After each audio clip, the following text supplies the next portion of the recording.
I think we can start. So hello, good afternoon, everyone. Today we are hosting Bhavish Raj Gopal from Indian Institute of Science. He is a PhD researcher in the group of Arpita Patra, active in secure multiparty computation, and today he's going to talk about privacy-preserving graph analysis for us. So the floor is yours, thanks. Thank you. Thank you for the introduction and thanks for the opportunity. So today I'll be speaking about privacy-preserving graph analysis. It's something that I've been working on now for like 1 year. And today I'll be giving a brief overview of what is the problem statement that we are trying to address and what are some of the works that have already been done in this area and what are some of the possible future works that if somebody is interested, could take up. Okay, let's get started. I hope I'm audible to everybody, right? Yeah, okay. So graphs are very popular and they're used to model relationships in various real-world applications. And given the importance of graphs, there are various graph algorithms that are designed which are used to analyze this graph and derive some meaningful information about these graph data.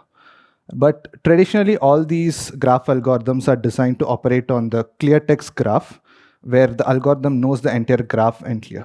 But in real-world situation, you have various scenarios where the graph is actually distributed across different data owners, where each data owner can only see a part of the global graph.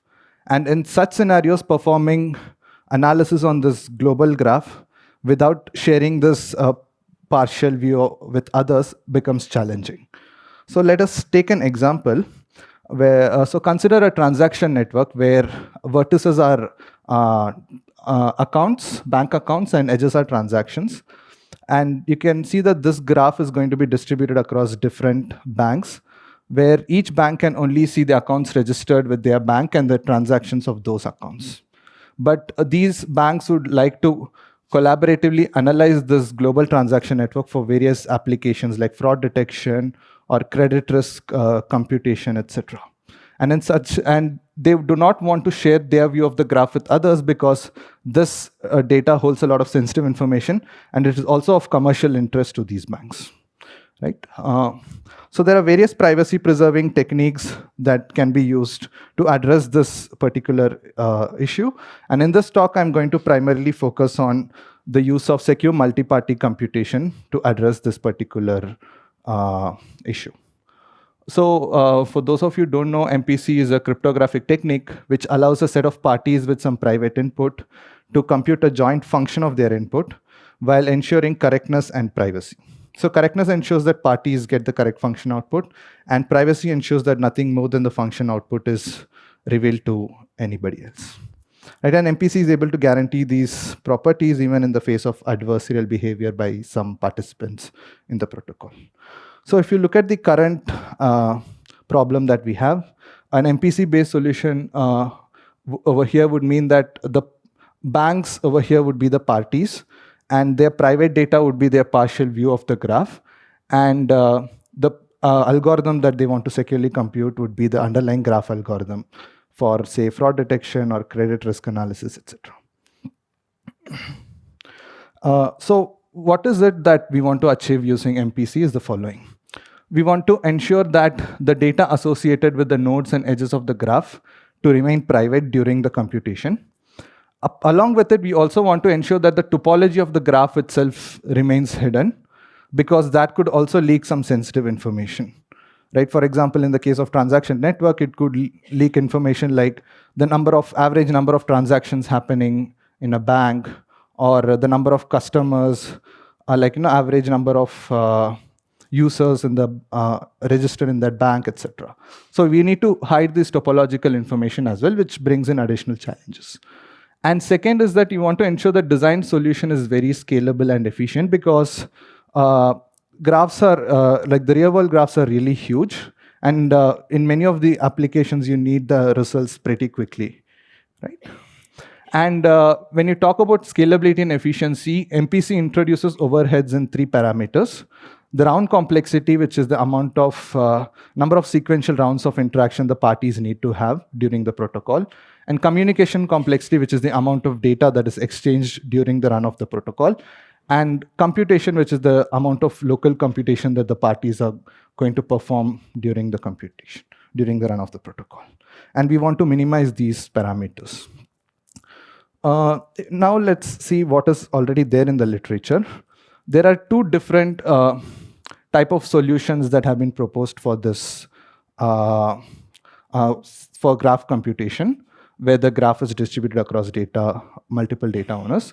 The first is the known as outsourced computation setting, where these data owners are collectively going to hire a small set of non-colluding servers, and they're going to cryptographically split the graph data between these servers such that no single server or no subset of server can together learn the information about the underlying graph. And these external servers are going to run the MPC protocol, compute the results securely, and then give it back to the data owners. So this is known as outsourced computation setting because you're outsourcing the computation to external servers. And the second scenario is known as non-outsourced computation setting, where the data owners themselves want to participate in the protocol. Right? They themselves act as the parties of the MPC protocol and then run the MPC algorithm. So there are various advantages and disadvantages for both the settings.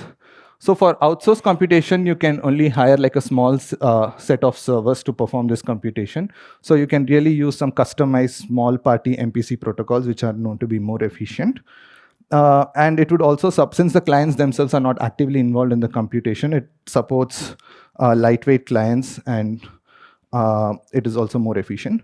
But it's generally like the security is weaker because the clients really have to have some trust assumption that not all the external servers are going to collude together, right? But if you come to non-outsourced setting, the parties themselves are participating in the protocol, which means it does not support lightweight clients because now clients have to be actively involved in the computation. But and also you cannot use like customized small party MPC because you don't know the number of data owners. It would vary for different graphs and different applications.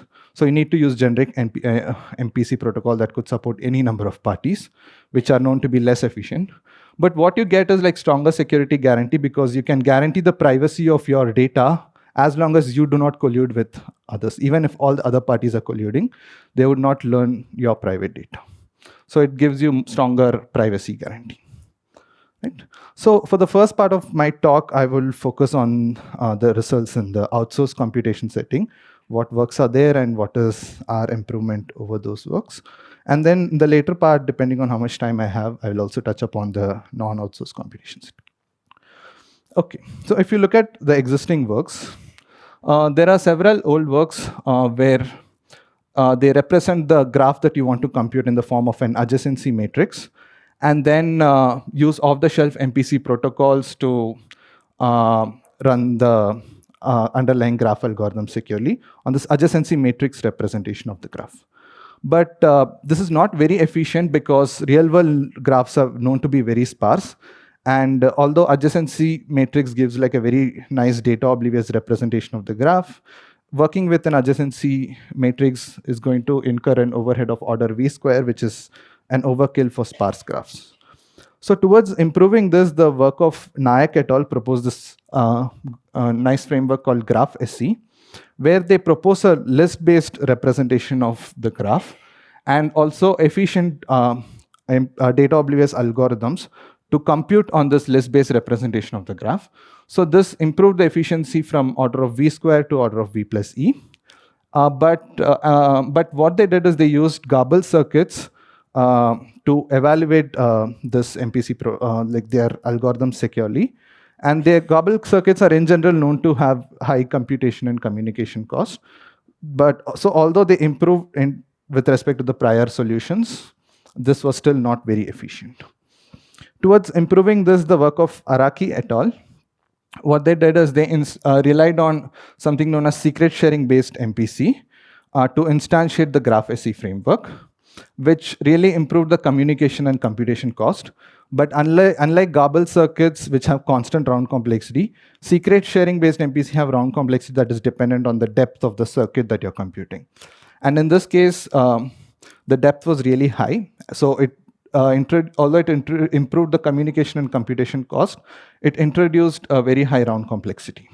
And they tried to optimize the algorithm and reduce the round complexity, which reduced the round complexity but came at the cost of increased communication and computation. So when we looked at this area, the question we had is like, can we somehow, like each of these solutions is trading off one of the parameters for the other. So can we have a solution that is like best of all the three parameters?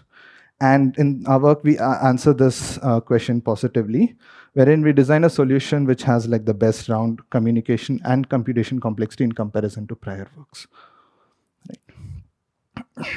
Okay. Drink some water. Okay. Specifically, our contributions are as follows. We give a generic framework that can realize any message passing graph algorithm securely. I'll come in a minute to what is message passing graph algorithms. And the key contribution was that we have like a round complexity that is independent of the graph size to realize one iteration of message passing. And we also have improved computation and communication cost in comparison to prior works. And we also implement it in a simple two-party setting, where you're like it's in the outsourced computation setting. So you hire you take the minimal setting where you hire two external servers and perform this computation, and we see improvements of up to 3 orders of magnitude in runtime in comparison to prior works.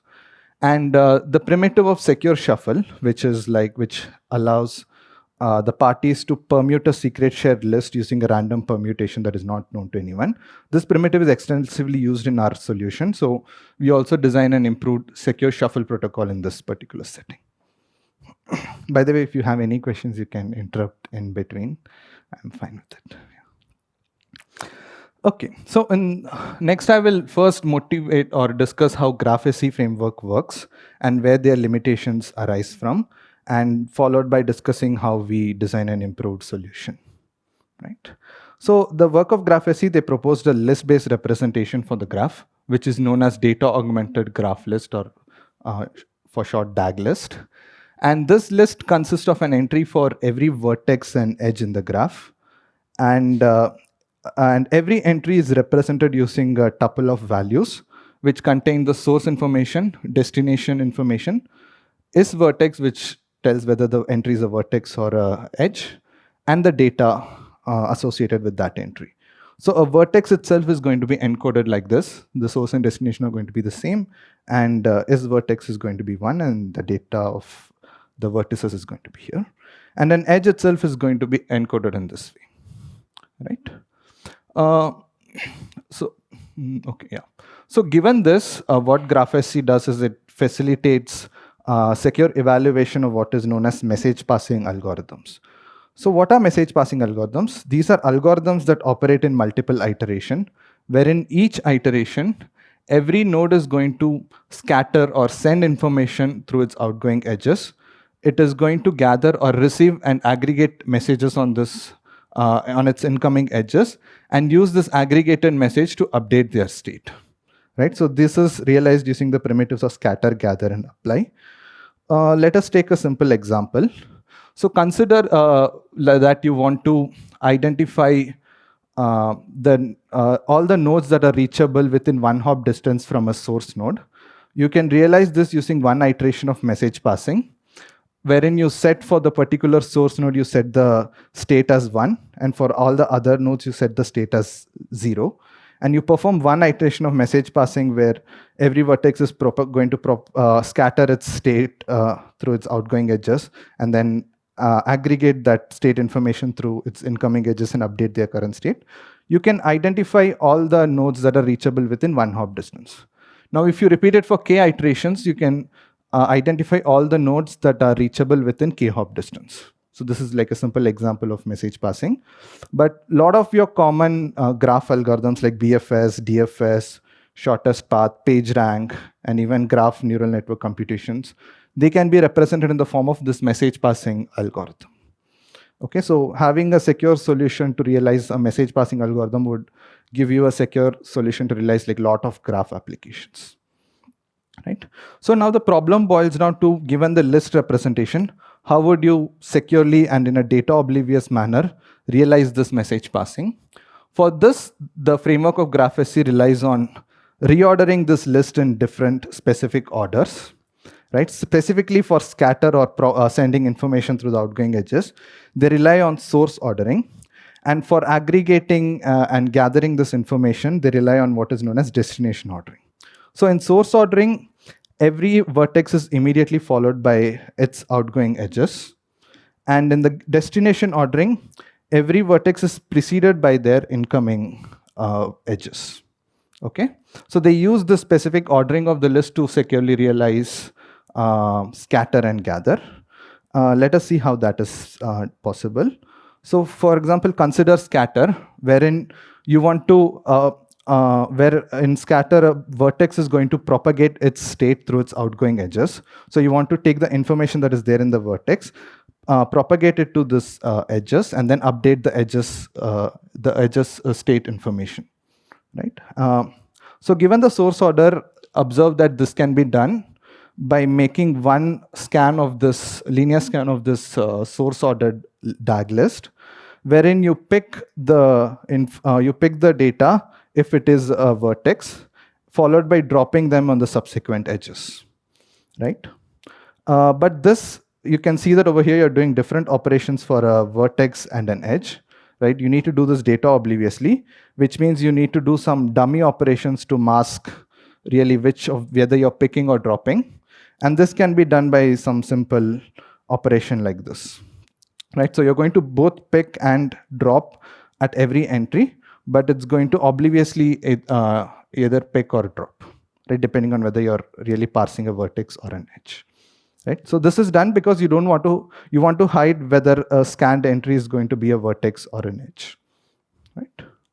And similarly for gather, where a vertex is going to aggregate information through its incoming edges, given the destination order, this can also be realized by performing one linear scan, wherein you're going to pick the information and keep aggregating as long as it's an edge, followed by dropping that aggregated information on the vertex entry that follows, right? So having this ordering really helps you. You can just do a linear scan to realize this.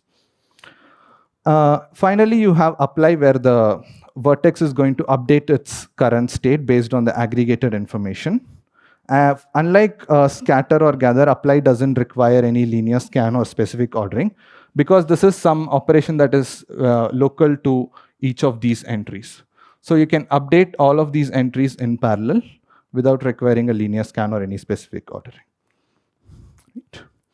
So one iteration of message passing in the Graphiti framework itself is going to look like this, wherein you first order the DAG list in the source order, and you do a linear scan to realize scatter, followed by sorting the DAG list to destination order, and you do a linear scan to realize gather, followed by apply, and then you again sort the list back to source order for the next iteration of message passing. Right? Now, Graphiti relied on Gabel circuits to securely realize these operations. So you can think of it as the list itself is encoded in a specific manner, and all these operations now happen on this encoded list, right? But as I said earlier, Gabel circuits are known to have very high communication and computation cost. So the framework of Araki et al., they instantiated it using what is known as a secret sharing based MPC. While this improved round and communication cost, it now brought in the overhead of very high round complexity. And why is this? Because in a secret sharing based MPC, what happens is you represent the function that you want to compute in the form of a circuit, which consists of some primitive operations. And then every party is going to secret share the inputs to every other party or the external servers. And then the circuit itself is going to be evaluated gate by gate while maintaining the following invariant. Parties will start with an input, secret shares of the input to the gate, and they'll run a protocol to compute the secret shares of the output to the gate. And they'll do this gate by gate until they reach the output gate, which will have the secret shares of the output, which can be reconstructed towards any intended party. Now, evaluating each of this gate is going to incur some interaction, right? So the round complexity itself is going to depend on the depth of this circuit. For some gates, gates that contain linear operations like addition or multiplication with scalar or adding a scalar value, these come for free of cost. You do not need any sequential, you do not need any interaction or rounds of communication, right? Okay. So now when you instantiate the GraphSC's algorithm with a secret sharing based MPC, there are two steps that actually impact the round complexity. One is the rounds that are required during the linear scan of the scatter and gather, right? And second is the rounds that is required for transitioning between the different ordering of the source ordering and destination ordering during your message passing, right? For that you require secure sorting, which is very expensive. And the work of Araki et al. Primarily focused on reducing the rounds required for this sorting. And they came up with, so basically to move from one ordering to other ordering, you need a secure sort, which is going to incur log of V plus E rounds. And they came up with a solution wherein you can do this transition using something known as secure shuffle, given a one-time sort. And the idea itself is that you don't need to do a sort every time. You generate a permutation that takes you from this order to the other ordering. And then the next time you want to move, you just have to apply this permutation, which is simpler than sorting. And they showed that you can do this in rounds independent of the size of the DAG list. Okay.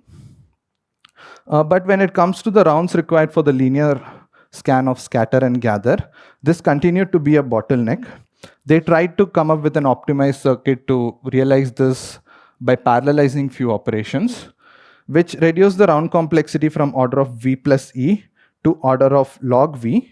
But this came at the cost of increased communication of order of V times log V plus E, rather than just order of V plus E communication. So this was more like a trade-off, right? But in our solution, what we do is we give a new and improved realization of the scatter and gather, wherein you can now realize it in rounds that is independent of the size of the DAG list or the graph size, right? Okay.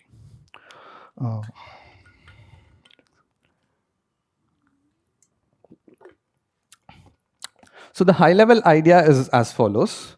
So if you take scatter involved propagating the information that is there in a vertex to its outgoing edges and then updating the edges state information. We first decouple scatter into two simpler operations, propagate and then apply E, where propagate now focuses on only propagating this information in the vertex to the outgoing edges, and apply E now focuses on just updating the propagated information. Right? So you can see immediately that apply E similar to the apply on vertices is going to be just local to the edge entries. So you don't need any linear scan or something. So this immediately improves the round complexity from order of V plus E times F, where F is the round complexity required for your apply, to order of V plus E plus order of F.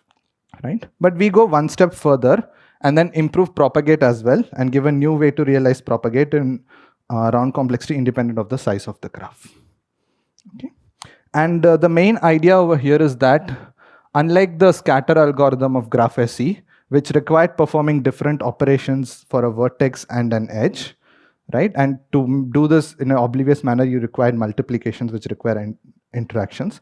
Our algorithm does same operations on both vertex and edge, so you don't need this multiplications. Further, whatever operation we do on each entry is going to be linear operations like simple additions or subtraction. So these are non-interactive, right? And similarly for gather, also we give a new approach that is similar to our approach for propagate, wherein you can realize this in rounds independent of the size of the DAG list. And for both of this, we rely on a new ordering of this list known as vertex ordering.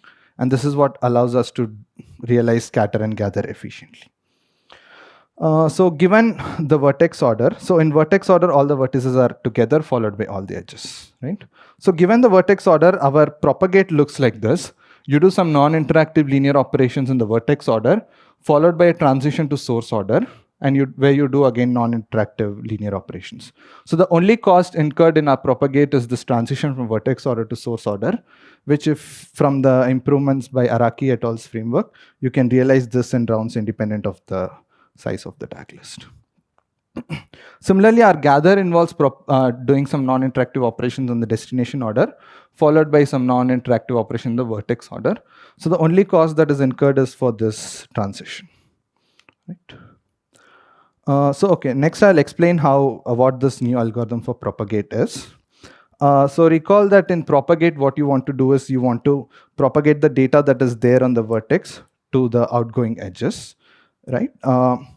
Now consider that you are in the source order representation, and what you're doing is the data that is going to be dropped off at an edge is going to be the data that is present in all the vertices before this edge, right?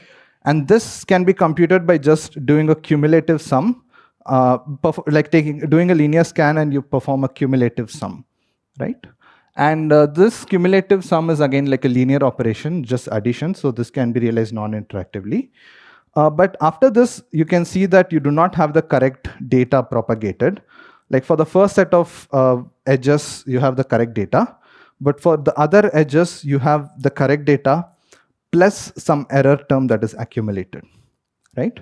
But what you observe is that this error term is exactly the error term that is accumulated in the previous edge, right? I mean, the data that has been propagated in the previous edge, right?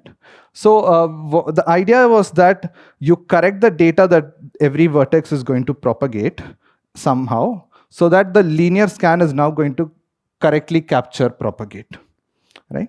And for that, our idea is that you first order the DAG list in the vertex ordering, right? And then you compute the data to be propagated as the data in the vertex minus the data in the previous vertex, right? So now instead of this x2, it's going to become x2 minus x1. And now when you move to the, again, this operation is just subtraction, which is non-interactive within MPC. Now when you move to the source order and do a cumulative sum, right, it's going to capture the correct propagate, right? Again, this cumulative sum is going to be just non-interactive. The only cost that is incurred is for this transition, right, which can be realized in constant. Okay. So similarly for gather, right, recall in gather, you want to aggregate all the data that has been propagated in your outgoing edges. You want to aggregate them, right? For simplicity, consider the aggregation operation to be addition, but our framework requires that this aggregation operation be a linear operation. And this is true for most of the graph algorithms, most of the message passing graph algorithms. So what you want to do is now aggregate this information towards the vertex. Now consider that you have a destination order, and you're again doing a prefix sum, like you're again doing a linear scan of the DAG list, and you're computing the data to that is dropped at an vertex as the cumulative sum of the data present in all the previous entries, right? This is just again performing a cumulative sum, which is non-interactive. But you can see that the correct data is not aggregated in all the vertex. You again have the correct data plus some error. But this error is exactly the data that is aggregated in the previous vertex, right? So after performing this operation, you can transition back again to vertex order and then compute the correct data, aggregated data as the data in the vertex minus the data aggregated in the previous vertex, right? So again over here, all these operations are linear operations, so they are non-interactive in secret sharing based MPC. The only cost incurred is this transition, which can again be realized efficiently.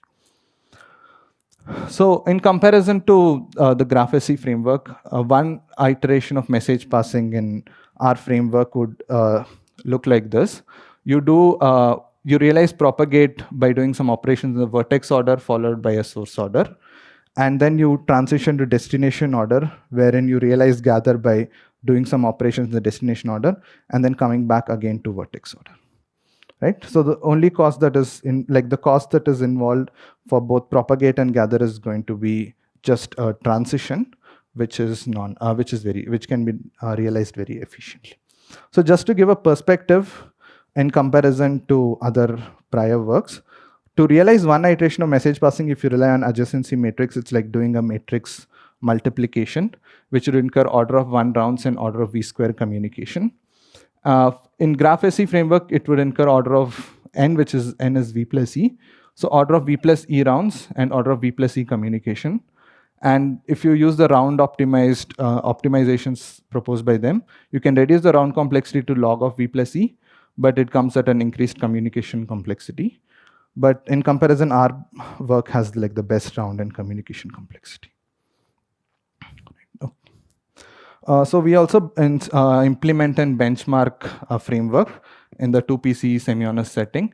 We consider, for simplicity, we consider like a dealer in the pre-processing that generates and gives you correlated randomness. And we see that even for a graph of up to size 10^7, we can run BFS in under 2 minutes, which shows that the framework is actually very well scalable. And we also compare it with the work of Araki et al., and we see like orders of magnitude improvements in both runtime as well as communication. Right. Okay. I think I have some time, so I'll also briefly talk about our results in the non-outsourced setting. So yeah, basically this work was in the outsourced computation setting. And then a natural question was, okay, what happens in the non-outsourced computation setting? So basically, if you look at the works that are there in the non-outsourced computation setting, there was this work of Van Egmond, which proposed an homomorphic encryption-based solution, right? And they had a collusion threshold of n-1, which means like even if all the other parties are colluding, your data could remain private. While their solution had very good round complexity and communication complexity, where they suffered from is the very high computation cost, which is there for the homomorphic encryption, which is why their solution was not very well scalable. In comparison, there was this other work of Zhou et al., which proposed an MPC-based solution, but they had like a very bad collusion threshold. That is, even if any two data owners collude together, they could learn information about the other data owner's graph, which is really not very practical. But they had fairly good communication and round complexity. So a natural question was, what happens if you take our framework Graphiti in the outsourced computation setting and use it for the non-outsourced computation setting by instantiating it with a generic n-party MPC protocol, right? Turns out it's not very efficient because Graphiti has this one-time initialization, which requires sorting, and which is in general very expensive, but when you're using generic n-party setting, it has round complexity now not only dependent on the graph size, but also the number of parties, which is not very efficient.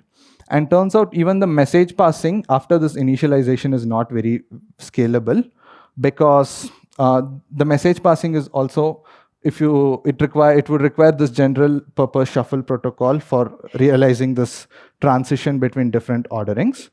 And that has round complexity linear in the number of parties. So it is not very scalable with respect to the number of parties.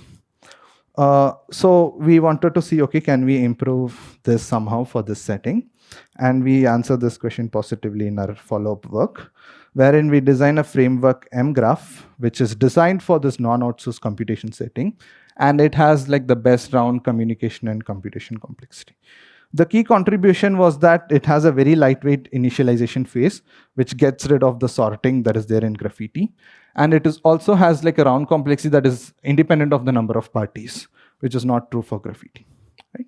And the way we achieve this is by designing a new paradigm of message passing known as DCC message passing, which is designed to leverage the local information that is known to the parties in the protocol.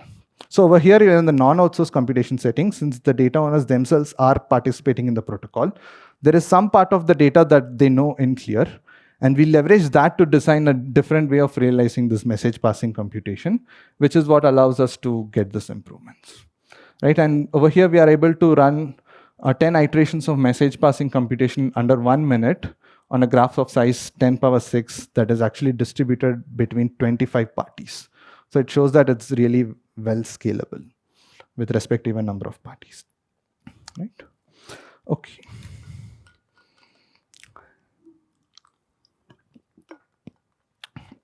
So I'll give a high-level overview of how the solution works. So this is a normal message passing algorithm, right? Wherein, if you remember Graphiti, we represent the entire graph as a list, and then we realize this propagate, gather, and apply, right? But in that is how a traditional approach of message passing would require will look. Like even if you consider a graph that is distributed across 3 different data owners, this entire graph is represented as a list, and then you realize this propagate, gather, and all the operations on this list. But what we observe is that we could decompose this graph into smaller graphs, right? Where each of this graph is like the graph that is in the view of each one of the parties or each one of the data owners, right? And to realize message passing for these vertices that are with the first data owner, you only need to consider these vertices and their incoming edges. This for just one iteration of message passing, right? So to realize one iteration of message passing, you could really decompose these graphs into these subgraphs, and then you can run message passing computations on these subgraphs to get the result for these vertices. And then you can combine this information to realize the message passing on this global graph, right? And what advantage this gives us is the following. The topology of this graph is known to the data owner 1. Right? Similarly, the topology of the second graph would be known to the data owner 2 because this is specifically the graph that is there in his view.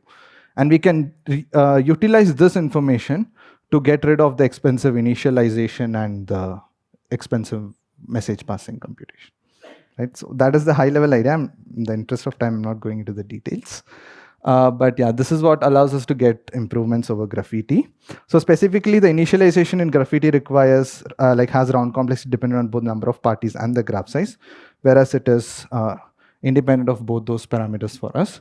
And similarly, for message passing, Graphiti has round complexity dependent on number of parties, which we get rid of. And this is what allows us to achieve better improvements. Right. So just to conclude, MPC can be used to efficiently enable collaborative graph analysis while ensuring privacy. And MPC is going to introduce some overheads in terms of rounds, communication, and computation. But we have designed efficient solutions for both outsourced computation setting and non-outsourced computation setting. Right, in the outsourced computation setting, the key contribution was that we had a solution which has round complexity independent of the graph size. And in the non-outsourced computation setting, the key contribution was that the solution has round complexity independent of both graph size and number of parties. Right. And if you look at how the road ahead looks like, there are still many open problems available in this area. One is like all these works so far have only considered simple static graphs. So it is interesting to see how these solutions would extend for other types of graphs like multi-graphs or dynamic graphs where the graph itself is changing. And it's also interesting to see how you efficiently compute these incremental graph algorithms that are designed to approximate the solutions for dynamic graphs, how you can efficiently extend them, realize them securely using these frameworks. That is one direction. And other is like all of these works have mostly considered only a semi-honest adversarial or semi-honest threat model, where we assume that the data owners would strictly follow the protocol but try to learn more information. So it is also interesting to see how the solution would extend to like malicious setting or other threat models like against a rational adversary or a covert adversary, etc. And the other direction is to consider other computation setting. So far works have only considered like outsourced and non-outsourced computation setting, but there are other scenarios that also arise. Like for example, a client-server model where there is a client who wants to query a graph that is held by a server, right? Over here, the client should not learn any information apart from the result of his query. and the other information about the graph should remain private, and the server should not learn what the query of the client was. Right, so there are very little work that consider this particular setting. So that is interesting. And over here, you can also consider the graph to be held by one server or multiple server, and these are all interesting directions. So that brings to the end of my presentation. Thank you.